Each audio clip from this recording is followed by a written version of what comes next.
Well, it's arguably the biggest rivalry, certainly in Eastern college hockey. Yeah, anytime you play your rival, it's always an amped-up game. It's definitely going to be a war, and we're going to try and make it a dogfight. I mean, the roof comes off the building, and it's the on-ice intensity is something like you can't imagine. To our school, it means a lot. You know, it's basically what the whole college school spirit's all about. It's not very hard to get out for a playoff game, and then once you hear it's Union, it's doubled. Something about a rivalry that makes it great is when you both consider each other your greatest rival. I think Union has a proven point because they dominate the regular season, but they haven't beaten them in the playoffs. We know we've set high goals for ourselves, but at the same time, we know the process. So that's focusing on Friday and Friday alone. Everyone's record starts off 0-0 right now, and I mean, playoffs is a whole new different type of war. It'll just be crazy. Intense isn't the right word. Things really opening up here in the second period. Union wins this draw. Up top again to Stewart. Flip towards the net. Bounces down. Sullivan backhander. Scores! Kevin Sullivan. Union back on top. Well, I tell you what, that's answering the bell. Hi, everybody, and welcome to Saints Alive, only on Time Warner Cable Sports Channel. I'm your host, Marissa Jacks, joined as always by Siena Men's head coach, Jimmy Patsos. Coach Patsos, thanks for taking the time and coming down here to talk with us. Now, since we last saw you, you guys have gotten a little hot. Maybe the show is good luck. Charm. Exactly. You guys won 3 of your last 4 games. I'm sure, looking back, there are some things that you want to change, but you kind of like the overall theme and the way you guys are playing right now. Yeah, it wouldn't change much because if you're talking about the loss at Monmouth, that was a tough place to play because there was nobody there due to the weather. And they did the right thing. Our commissioner, John D'Argenio, we agreed we should play early. We stayed at a hotel. Safety first. I think Emo Silas is one of my favorite players to talk about because this is somebody who, when he first came in, Odie Anasicki said, wait until you see this kid. He is fantastic. Now, this was when he was sitting out that year. Odie talked a lot with me about him. Odie talked a lot, shocker. No, I'm just kidding. Emo Silas didn't have the opportunity to get into a rhythm much at all last year.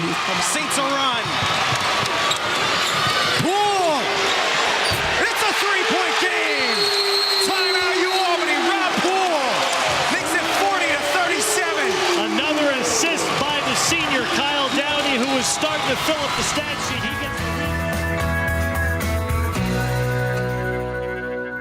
Welcome to Tea Time on Time Warner Cable Sports. I'm Doug Landstrom, your host. I'm also a golf historian.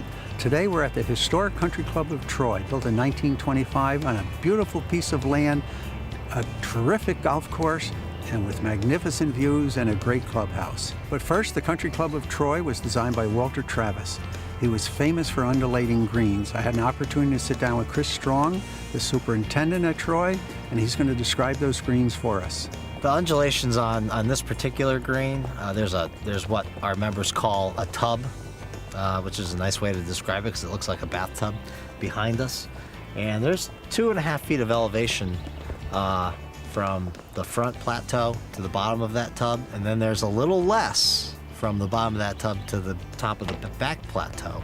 So the green is constructed where the front right corner is a little bit higher than the back right corner. It's pretty interesting until you get all the way to the back right corner. Then they even out a little bit. But managing an undulation like that, you really have to understand the break that's involved in it. Fiacchi shotgun on first down. Has time, looks downfield. It's Kirshner, and he's got daylight. Touchdown, Albany. Ryan Kirshner, 82 yards, defensive back, gambled, tried to go for the pick. It goes into the hands of Kirshner, and he goes 82 yards for a Albany touchdown. And that's the rivalry probably is because of our close proximity. Well, Stillwater, it was the team you never wanted to lose to. You had to win that game. I think you just have to mention mechanical to the kids, and it's just another level. It's a source of pride and respect. You know, if our kids want to, walk around the next year between this game and next year's game and hold their head up high, they got to go out and play some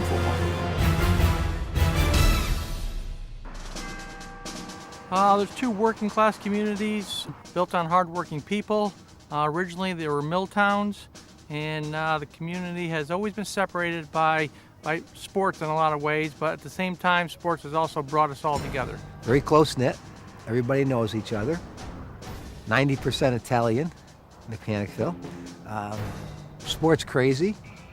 They support their programs tremendously here. Good place to raise children, friendly, safe, good community. The kids probably from church school to Little League to Pop Warner football, most of them CYO basketball, they've all played together probably since first grade, second grade. So they know one another. A lot of the activities they cross with one another, so they know one another very well. You know, they're familiar with each other. 40 seconds remaining. Wide open, shot and a score! The feed from Goldstock to Matt Sexton, who ties the game. He did it again. You know, we're going to talk about Goldstock, I think, for the next 2 years for a lot of big reasons, and certainly the focal point of that conversation is always going to be his goal scoring. And we're back here on the Time Warner Cable Sports Channel Press Box. I'm your host, Brian Sinkoff. Well, college basketball season is here, believe it or not. Probably the earliest time I can remember it starting in the history of college hoops. In the meantime, Albany on Tuesday night with I think a record, or really a program-defining victory. They beat Washington 63-62, a Mike Black layup with about 3 seconds left. I'm calling this, guys, bring back in our panel now, I'm calling this the biggest win in the history of Albany basketball. I know they won 2 America East championships, but let's face it, they beat Vermont both times, a team in their league that they can beat on a regular basis, and I know it propelled them to the NCAA tournament. But when you beat a conference in a team in a BCS conference that was a defending champion on their home floor when no one gave you a chance to win, that's big. You're beating a Pac-12 team on the West Coast, flying out to Washington in their arena. It's hard for anyone to win out in Washington, and for Albany to go out there and do it on sort of a walk-off is pretty incredible. Now here comes South Glens Falls, playing a long ball. Look out, this could be trouble. Blizzard putting it on the net. She shoots and scores. Blizzard headed it to herself over the goalie, got by the defense and put it in with the lefty. That's a world-class goal. World-class finish, world-class pass, world-class fans as far as I'm concerned here. Each guy on each play that we had a breakdown was a different guy allowing a seam breakage, okay? It's funny, coaching style. We teach, the athletic directors teach the coaching courses, and one of my sessions is coaching styles, and everybody's got to have their own style. I'm very loud and abrasive at times, so I wouldn't recommend that for everybody.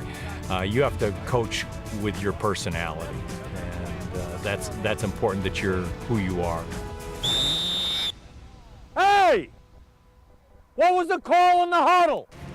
If you were on the outside, you would look at Gary and say he's gruff, he's loud, he probably yells too much, people would say. But if you're in the locker room, he has a fabulous way with the players and the kids in our program. He never yells at anybody on the field without putting his arm around them at the end of practice and letting them know why he yelled at him and what he was trying to accomplish by yelling at him. He's acted as a father figure for many of the kids that have come through our program, and he does a terrific job with kids that people don't see on the sidelines Friday night. The behind-the-scene things that he does are fabulous for our program and our community. Set, go! My nose is here! Griffin, first down. Ryan Griffin is going to take it into the end zone for a shaker touchdown. 41 yards, it's 13-0. We watch together as Capital Region High Schools compete on Time Warner Cable Sports Channel. Throws deep, far side. Caught for the touchdown. Glens Falls takes the lead. Join us all season long for exclusive live coverage of Section 2 athletics as local teams compete for the pride and passion of their community. From local rivalries to state championships, we've got your team covered on their quest to be #1.